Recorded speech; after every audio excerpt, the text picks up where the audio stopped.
Bismillahirrahmanirrahim. Assalamualaikum warahmatullahi wabarakatuh. Perkenalkan, nama saya Fendi Supriyadi, NIM 343022000125, kelas PGSD 3B. Di sini saya akan mereview jurnal atau artikel tentang kesehatan mental untuk memenuhi tugas UTS mata kuliah Pendidikan Psikologi dengan dosen pengampu Ibu Yunitasari, SPD MPD. Nah, apa sih itu kesehatan mental?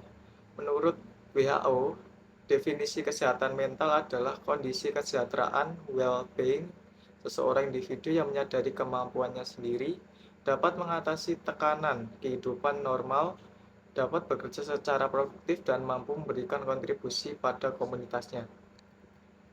Klasifikasi gangguan kesehatan mental. Gangguan mental menurut WHO terdiri dari berbagai masalah dengan berbagai gejala, namun mereka umumnya dicirikan oleh beberapa kombinasi abnormal pada pikiran, emosi, perilaku, dan hubungan dengan orang lain. Contohnya adalah skizofrenia, depresi, cacat intelektual, dan gangguan karena penyalahgunaan narkoba, gangguan afektif bipolar, demensia, cacat intelektual, dan gangguan perkembangan termasuk autis. Strategi penanggulangan masalah kesehatan mental. Upaya kesehatan mental di Indonesia dikelola oleh Direktorat Pencegahan dan Pengendalian Masalah Kesehatan Jiwa dan Nafsa, Kementerian Kesehatan. Visinya yaitu meningkatkan pelayanan kesehatan jiwa masyarakat yang optimal dan berkeadilan. Kesehatan mental seperti aspek kesehatan lainnya dapat dipengaruhi oleh berbagai faktor sosioekonomi yang perlu ditangani melalui strategi komprehensif untuk promosi, pencegahan, pengobatan, dan pemulihan dalam pendekatan keseluruhan pemerintah. Rencana penanggulangannya bergantung pada 6 prinsip dan pendekatan lintas sektoral berikut, yaitu cakupan kesehatan universal health coverage tanpa memandang usia, jenis kelamin atau sosial ekonomi, ras, etnis atau orientasi seksual dapat mengikuti prinsip keadilan.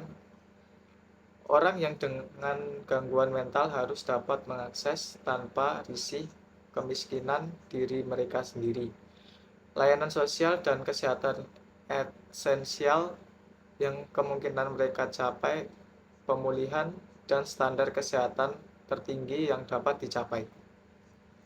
Selanjutnya, hak asasi manusia, human right, strategi kesehatan mental, tindakan, dan investasi untuk pengobatan, pencegahan, dan promosi harus dilakukan sesuai dengan konvensi hak-hak penyandang disabilitas dan instrumen hak manusia regional dan internasional lainnya.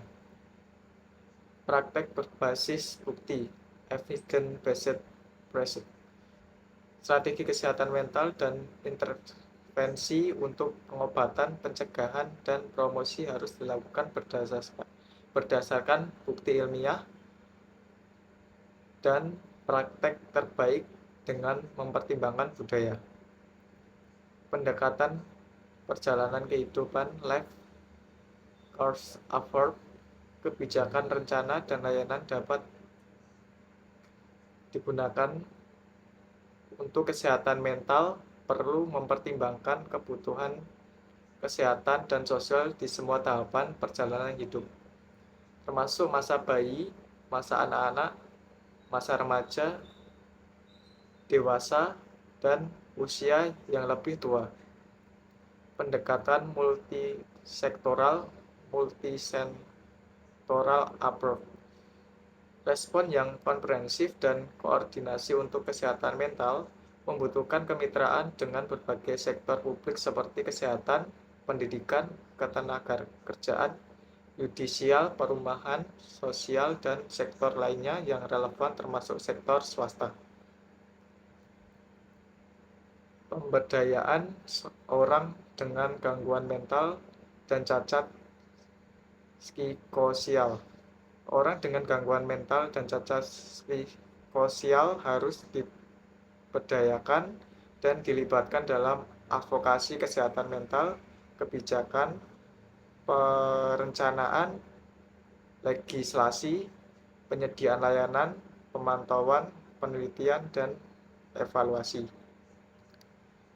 Nah, kesimpulan dari jurnal tersebut adalah menunjukkan terdapat banyak gangguan mental di masyarakat Indonesia, sehingga saat ini orang dengan gangguan jiwa berat di Indonesia masih mengalami penanganan serta perlakuan yang salah. Hal ini terjadi karena adanya stigma yang keliru, sehingga perlu intervensi pendekatan kesehatan masyarakat. Program pencegahan ini disebut lebih untuk menurunkan resiko gangguan kesehatan mental, terutama untuk hasil jangka panjang. Rekomendasi bagi pemerintah agar melakukan upaya penanggulangan yang menyeluruh, dimulai dengan adanya peraturan kebijakan yang menjadi dasar dukungan pendanaan dan akses ke pelayanan kesehatan mental serta dukungan pendekatan berbasis komunitas. Sekian review jurnal dari saya.